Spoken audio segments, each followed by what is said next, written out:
दोस्तों नमस्कार। उज्ज्वल लक्ष्य यूट्यूब चैनल पर मैं नारायण प्रसाद देवांगन आप सभी का हार्दिक अभिनंदन करता हूं। आज की इस वीडियो क्लास में कक्षा 6वीं गणित विषय के अध्याय 2 को शुरू कर रहे हैं।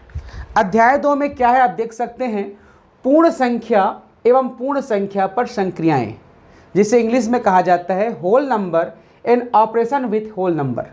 ठीक है, इस पाठ को शुरू कर रहे हैं। बहुत ही महत्वपूर्ण पाठ है ये, और इसका जो भी सीखोगे इस पाठ में वो आगे चलकर बहुत काम आएगा, इसलिए इसके एक एक कॉन्सेप्टों को ध्यान से समझना।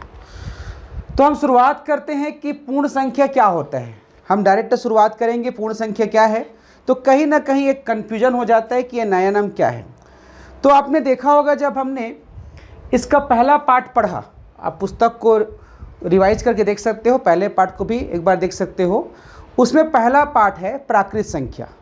तो प्राकृत संख्या को जब हमने बताया तब आपको बताया गया था कि जब किसी चीज़ को गिनते हैं, जैसे हमको इस प्याज को गिनना है, तो गिनने के लिए हम क्या करते हैं, जैसे इसको उठाते जाएंगे, गिनते जाएंगे 1 2 3 4। तो जैसे हम गिनते हैं 1 है ना, फिर 2, फिर 3, फिर 4, और हमारे पास प्याज रहता है ना भाई, जैसे एक और प्याज है तो उसके बाद ये 5 हो जाता है कि नहीं, 5 हो जाता ना। ये इसी प्रकार से बढ़ते जाता। क्लियर है। तो यहाँ पर मेरे हाथ में 5 प्याज है। कितने प्याज है? 5 प्याज है। तो यहाँ पर 5 प्याज को दिखाने के लिए ये संकेत है। अगर मैं ऐसे लिख दूँ 5 प्याज है ना, इसका मतलब ये हो गया कि इसकी जो संख्या बता रहे हैं 5 प्याज। क्लियर है। अगर मैं यहाँ से एक प्याज को हटा देता हूँ, चलिए मैंने एक प्याज को जो है रख दिया या इसको यूज़ कर लिया, तब मेरे पास बचा है 1 2 3 4, 4 प्याज। तो 4 प्याज के लिए यहाँ पर कोई संकेत है क्या, बताइए। किसको लिखूँगा मैं? इसको लिखूँगा ऐसा, ये 4 प्याज। ठीक है, 4 प्याज। क्लियर है। अगर मैं इस प्याज में 3 प्याज को हटा दिया, यहाँ से 3 प्याज को हटा दिया, ठीक है, 3 प्याज कम कर रहा हूँ, हटा दिया। अब मेरे पास हाथ में बचा है कितना? 1 प्याज। कितना प्याज है? 1 प्याज। तो क्या इसमें कोई संकेत है जिसमें हम बता सके, उसको यहाँ पर लिख सके और बता सके कि 1 प्याज है? तो आप देख सकते हो इसको कहा जाता है 1। तो यहाँ पर हम 1 प्याज कहेंगे, यहाँ पे 1 प्याज लिख देंगे। क्लियर है। अब मेरे पास ये जो 1 प्याज है इसको भी मैंने हटा दिया, तो मेरे इस हाथ में, अभी मैंने इसमें रखा था, इसको हटा दिया, तो इस हाथ में अभी कितने प्याज है बताइए। मेरे इस हाथ में कितने प्याज है? अभी इसमें मैंने 5 प्याज रखा था, धीरे धीरे कम करते गए, अब लास्ट में मैंने 1 प्याज को भी हटा दिया। अब इसमें कितने प्याज हैं तो हम देखते हैं, तो इसमें एक भी प्याज नहीं बचा, अर्थात क्या बचा? कुछ नहीं बचा, कुछ नहीं बचा। लेकिन यहाँ पर पहले तो था ना भाई, जो पहले था अब नहीं है, है ना भाई। तो यहाँ पर 0 प्याज बचा। कितना प्याज बचा? 0 प्याज। तो यहाँ पर जो प्राकृत संख्या हमने पढ़ा था, पहले पाठ में हमने पढ़ा था, उसमें शुरुआत हुआ था, ये टोटल था, प्राकृत संख्या था, नेचुरल नंबर था, है कि नहीं, प्राकृत संख्या था। तो इसमें कहीं पर भी 0 है क्या, जिसको हम यहाँ पर लिख सके कोई संकेत को और बोल सके यहाँ पर 0 प्याज है? लिख सकते हैं क्या? है क्या इसमें? अगर हम आगे बढ़ेंगे तो 6 7 8 9 10 आएगा, 10 में 0 है, लेकिन ये 1 के साथ है जो 10 को बताता है। 0 को बताने के लिए कोई संकेत है क्या? नहीं है। लेकिन हमको गणित में यहाँ पर तो लिखना पड़ेगा ना भाई, कुछ नहीं प्याज ऐसे तो नहीं लिखेंगे। तो ये 0 कहाँ से आया? 0 प्याज का जो अगर लिखेंगे यहाँ पर ऐसे 0 प्याज, तो ये 0 तो है ही नहीं गिनती में, 0 तो गिनती में है ही नहीं। तब क्या करें? मतलब अधूरा लग रहा है ना भाई, इसमें ऐसा लग रहा है कि 0 भी होना चाहिए, है ना। तो उसमें क्या किए गणितज्ञों ने, इस समूह में, प्राकृत समूह में शुरुआत में शामिल कर दिया 0 को। 0 को शामिल कर दिया, और 0 को शामिल करने के बाद इसका जो नाम है अब प्राकृत नहीं रहा। प्राकृत कब रहेगा? जब इसमें 0 नहीं रहेगा। तो इस नए समूह का जिसमें 0 को भी शामिल कर दिया, इसी को कहा गया पूर्ण संख्या, अर्थात होल नंबर। क्लियर है।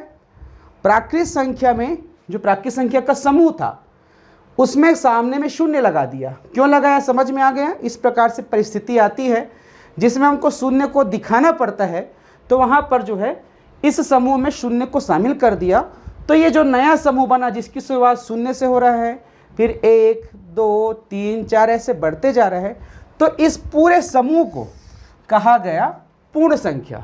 पूरा हो गया है ना, पूर्ण संख्या।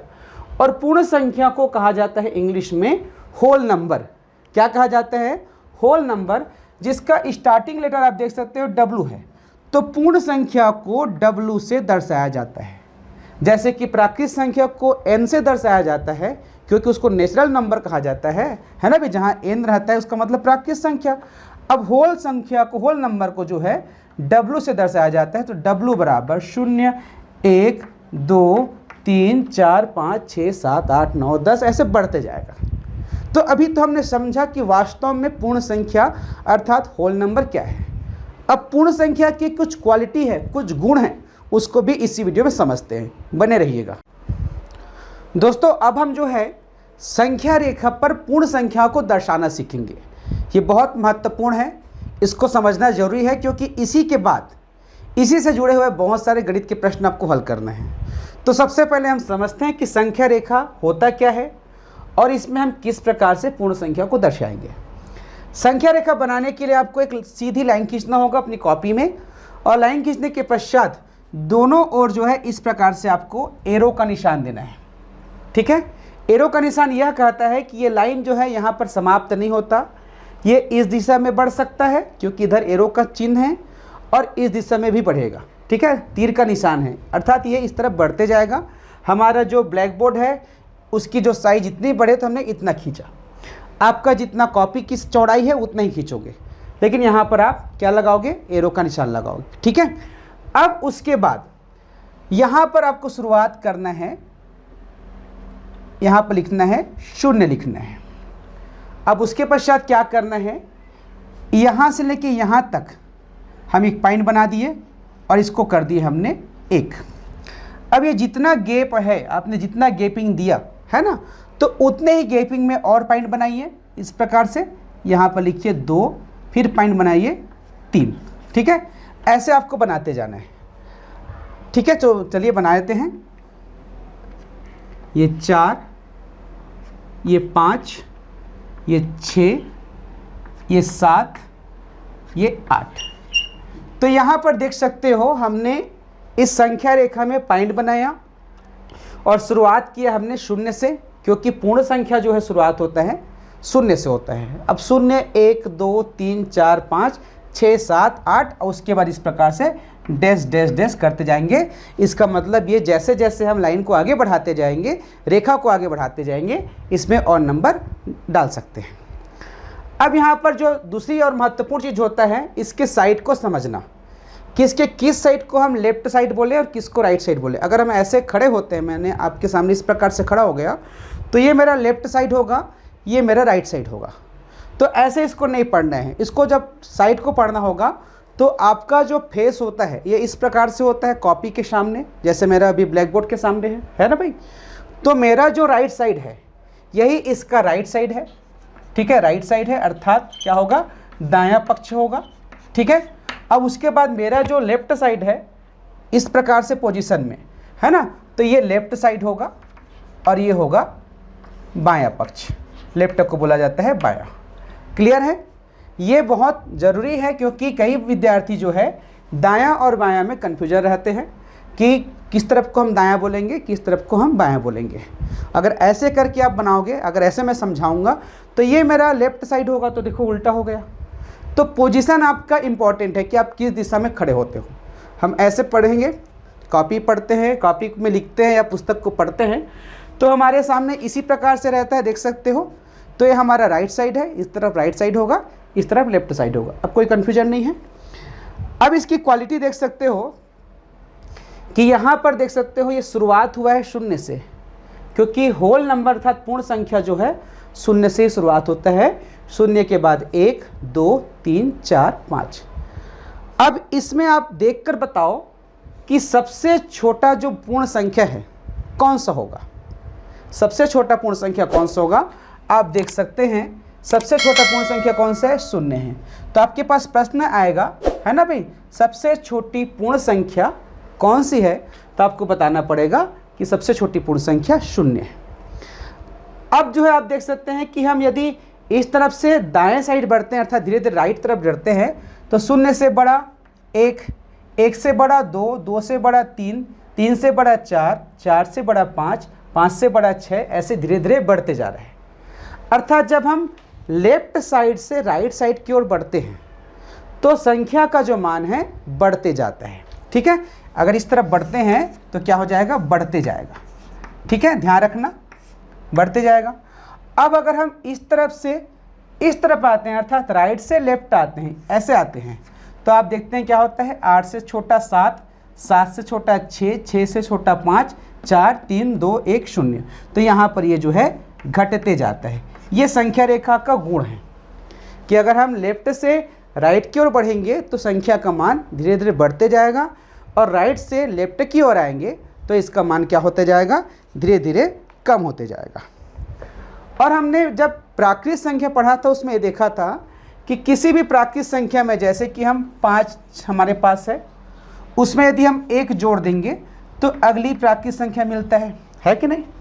तो ठीक यही जो नियम है पूर्ण संख्या के लिए भी लागू होता है। अर्थात पूर्ण संख्या में हम किसी भी पूर्ण संख्या में 1 जोड़ दें, जैसे इसमें 1 जोड़ दें तो उसके बाद का मिलेगा। 10 लाख में 1 जोड़ देंगे तो 10 लाख 1 मिलेगा। इस प्रकार से आप सोचकर ये बताइए कि क्या हम सबसे बड़ी पूर्ण संख्या को बता सकते हैं। यदि हम सबसे बड़ी पूर्ण संख्या इसको माने तो इसमें हम 1 जोड़ देंगे 9 मिलेगा।